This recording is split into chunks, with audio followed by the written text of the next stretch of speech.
TVN vai voltar ao passado para relembrar como surgiu o Clube Náutico Capibaribe.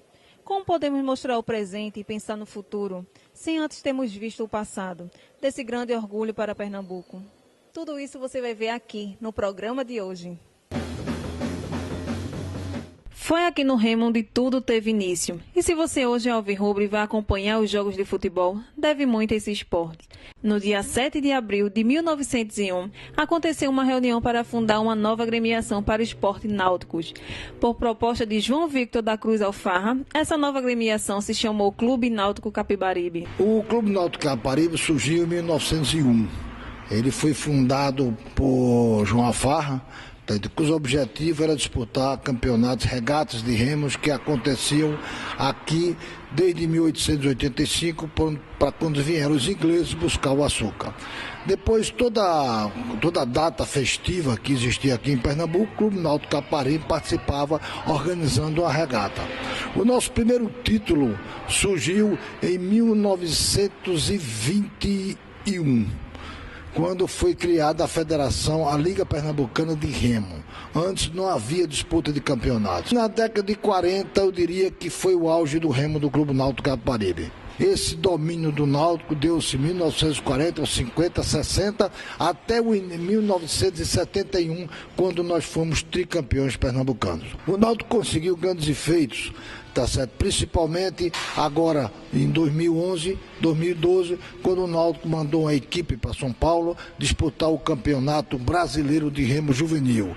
E esses meninos, Melk, junto com o Lucas, eles sagraram-se campeão brasileiro de remo, e junto com o Gabriel, que também foi campeão brasileiro num barco esquife. Esses dois atletas, Lucas e Melk, foram convocados para a seleção brasileira e disputaram lá no Chile, em Valparaíso, o campeonato sul-americano, e nós ficamos em terceiro lugar. Nós estamos preparados para disputar agora um remo, uma regata em 2013, onde nós vamos, sem dúvida nenhuma, vencer. Para isso, com o apoio da diretoria, e nós conseguimos barcos novos de fibra, e isso foi o diferencial do Náutico em 2010, 2011 e vai ser aqui agora em 2013. Com relação aos grandes remadores do passado, tá certo? O Náutico deve um tributo especial a Vanildo Antunes, um esquifista do Clube Náutico Capibaribe da década de 30, 40 e 50.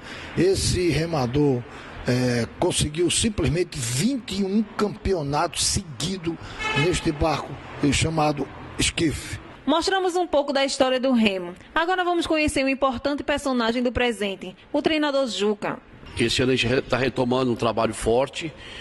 Vencemos a primeira regata. Domingo que vem agora tem a próxima regata e nós somos também bem candidatos a vencer a regata. E é a retomada do remo do Náutico para ser campeão de novo, né? Um trabalho específico que está se fazendo, né, com a diretoria, com os atletas, com a parte técnica. Hoje vocês são favoritos. Isso se deve a quê? Bom, a gente pode dizer que é favorito pela regata passada, mas favoritismo não existe numa competição. Existe trabalho, né? Então nós não estamos encarando como um favorito. Nós estamos entrando dentro da água para disputar uma competição e, se possível, vencê-la. Pende mais para nós, mas eu não gosto da palavra favorito, porque eu gosto de trabalhar o dia a dia e ter o resultado. No dia a dia, como é que funciona? Bem, nós começamos o trabalho às 4h30 da manhã, os remadores começam a entrar na água, então a gente levanta às 4 horas, 4h30 está entrando dentro da água. Normalmente vai até 8 horas na água, tem barcos que saem de 6, de 7, de 6h30, tudo depende da hora do atleta. E os que trabalham, outros estudam, e voltamos depois na parte da tarde, a partir das 3h30, a parte física, aí é individual, porque nem todos têm o mesmo horário. E os treinamentos, onde é que acontecem? Aqui nós estamos bem no local, que é o acesso à água, e gostaria que vocês filmassem para ver a dificuldade que tem os atletas do Náutico com acesso à água. Quando a maré está em cima, problema nenhum, mas ela está em cima, 15 dias e 15 dias está embaixo. Então, no horário no horário de treinamento. Então nós temos uma dificuldade muito grande porque nós temos um pedaço de terreno sólido que dá para botar o barco, mas depois é lama e não dá para botar o barco e o remador vai se atolar até a cintura de água, e não é exagero não. Antigamente, veja, as regatas eram espetaculares. Elas eram disputadas aqui na Rua da Aurora. O fina-flor da mulherada vinha conhecer os remadores, etc. Tal, porque esses remadores normalmente eram estudantes, eram já, como é que dizia, né? São pré-doutores. E esse pessoal do Clube Náutico Capibaribe estava sempre, e essas meninas estavam sempre aqui na Rua da Aurora para fazer aquelas paqueras da época. Era um glamour extraordinário.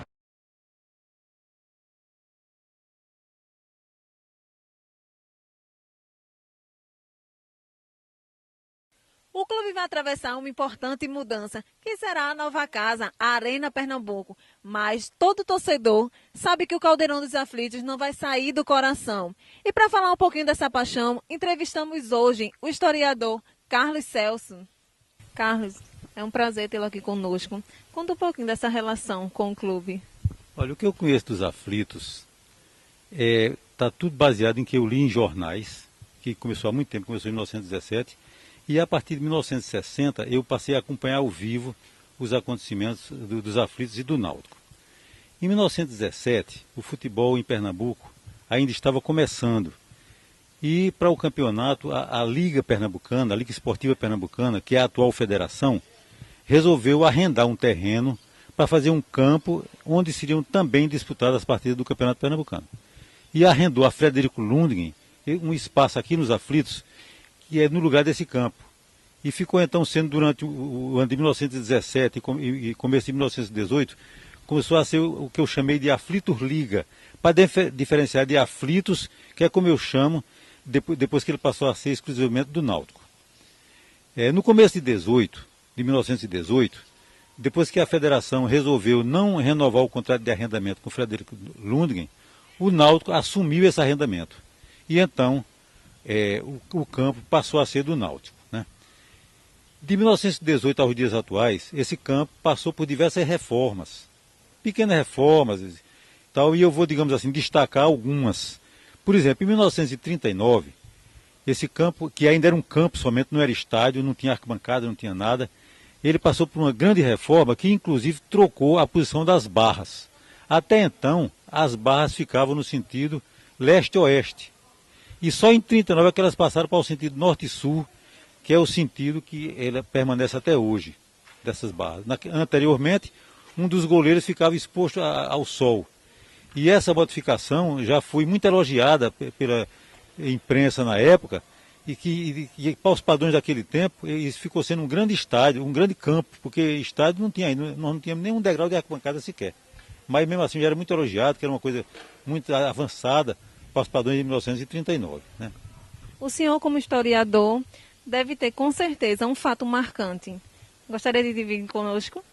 Olha, até como torcedor do Náutico mesmo, eu tenho uns fatos marcantes seguintes. Por exemplo, a primeira vez que eu entrei nesse estádio foi em 1960. Eu sou originário de Itabira, é uma cidade do sertão pernambucano, e eu não conhecia Recife.